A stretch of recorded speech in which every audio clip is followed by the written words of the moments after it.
பேரிச்சம்பழம் சாப்பிட்டா இரும்பு சத்து இருக்கும்டா அப்படின்னு வந்து வீட்லலாம் சொல்லுவாங்க. ஆனா அதையும் மீறி நெறையா இருக்கு வந்து பேரிச்சம்பழத்தில இருக்கு. அத பத்தி தான் பார்க்க போறோம். பேரிச்சம்பழத்தில இரும்பு சத்து அத்தியாவசிய சத்துக்களாக வைட்டமின் B6, பொட்டாசியம், நார்ச்சத்து, மக்னீசியம் ஆகியவை வந்து அதிகமாவே உள்ளதாம். ஒட்டுமொத்த ஆரோக்கியத்தையும் மேம்படுத்த உதவுதுன்னு சொல்றாங்க. சோர்வு, உடல் பலவீனம், நீண்ட நேரம் வேலை, அப்புறம் வந்து ரொம்ப டயர்டா இருக்கேன் அப்படின்னா, டக்குனு ஒரு நாளைக்கு 2 முதல் 5 பேரிச்சை சாப்பிட்டா இந்த இழந்த ஆற்றல் நீங்க சீக்கிரமே கிடைக்குமா. நீண்ட நேரம் பசிக்காம இருக்கும்னு சொல்லுவாங்க. சர்க்கரைக்கு மாறான சிறந்த இனிப்பாவும் இந்த பேரிச்சம்பழத்தை சொல்றாங்க. அதே மாதிரி பேரிச்சம்பழத்தில் வந்து நார்ச்சத்து இருக்கு. இது வந்து செரிமான பிரச்சனை சரி செய்யுமா. செரிமானத்துக்கு தேவையான நல்ல பாக்டீரியா வந்து குடலில் உற்பத்தியாக இது நல்லா பயன்படுது. அப்புறம் தினம் இரவு 2 அல்லது 3 பேரிச்சை சாப்பிடுவதா மலச்சிக்கல் தீரும். குடலை சுத்தம் செய்யும் மலச்சிக்கல் வந்து தீர்க்கும் அற்புதமான பழம் தான் அந்த பேரிச்சை அப்படின்னு சொல்கிறாங்க.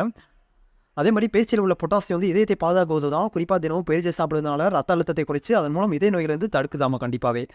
அதே மாதிரி இது சருமத்தை வந்து பொலிவாக்கக்கூடிய ஒன்றாவும் இதில் இருக்குது. வைட்டமின் டி மற்றும் ஆன்டி ஆக்சிடென்ட் இதில் வந்து இருக்குது கண்டிப்பாகவே. அதே மாதிரி நார்ச்சத்து வந்து குறைவான